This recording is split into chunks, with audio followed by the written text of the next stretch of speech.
मानव जन्म की मौज है, मिले ना बारंबार। हम सभी को ये मनुष्य शरीर प्रभु की असीम अनुकंपा से प्राप्त हुआ है। इसलिए मनुष्य जीवन को साकार कर लीजिए, सफल कर लीजिए अपने सद्कर्मों से और सत्संगत से। मनुष्य हर युग में, हर काल में और हर स्थिति में संसार में किसी न किसी रूप में विद्यमान रहता है। हम सभी इस नियम के अंतर्गत ही, इस नियम के तहत ही इस संसार में मौजूद है। आत्मा स्वतंत्र है, आत्मा का स्वभाव स्वतंत्रता है, वे कभी परतंत्र है ही नहीं। लेकिन हमारा मन परतंत्र है, लेकिन उसके स्वतंत्र होने की संभावना है। लेकिन ये शरीर हमेशा से परतंत्र है। शरीर कभी भी स्वतंत्र नहीं हो सकता है। शरीर को स्वतंत्र करने का कोई उपाय नहीं है। भौतिक दृष्टि से मानव शरीर की महिमा है कि जब तक शरीर जीवित है हम इस संसार से जुड़े रहते हैं, सांसारिक रिश्तों से बंधे रहते हैं। लेकिन शरीर के मृत होते ही इस संसार के सभी रिश्ते नाते खत्म हो जाते हैं। फिर पार्थिव देह अर्पित हो जाती है अग्नि को।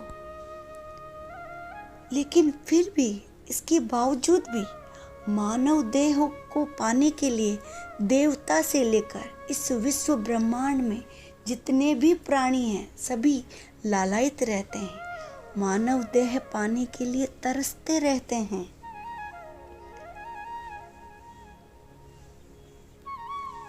देवता से लेकर पशु तक सभी योनियां भोग योनियां हैं। लेकिन एकमात्र मानव शरीर है जिसके द्वारा कर्म और ज्ञान दोनों को साधा जा सकता है। कर्म को ज्ञान में और ज्ञान को कर्म में। आध्यात्मिक दृष्टि से मानव शरीर और मानव जीवन का अत्यधिक महत्व है।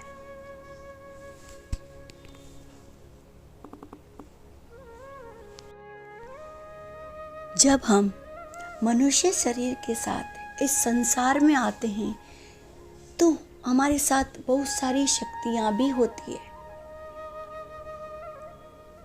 प्राण, इच्छा, क्रिया और ज्ञान के रूप में हम अनुभव करते रहते हैं। किंतु केवल शक्तियों का संचालन ही केवल लक्ष्य नहीं है।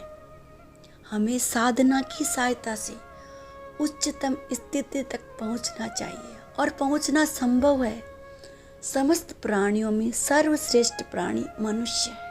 मनुष्य का शरीर समस्त आध्यात्मिक उन्नति और उच्चतम अवस्था पाने के लिए एक उत्तम साधन है। लेकिन केवल मानव शरीर प्राप्त करने से ये संभव नहीं है। इसके लिए अंतर्मुखी होकर ध्यान साधना आवश्यक है। सभी तरह की आध्यात्मिक उन्नति का एकमात्र साधन ध्यान है, और ये ध्यान सिर्फ मानव शरीर के साथ ही संभव है। मानव का मन, मनुष्य का मन, प्राण अपार शक्तियों का समंदर है, और इस समंदर में गोते लगाने के लिए हमें ध्यान साधना से रूबरू होना ही पड़ेगा। मानव जन्म की मौज है, मिले ना बारंबार, लूट लीजिए मौज।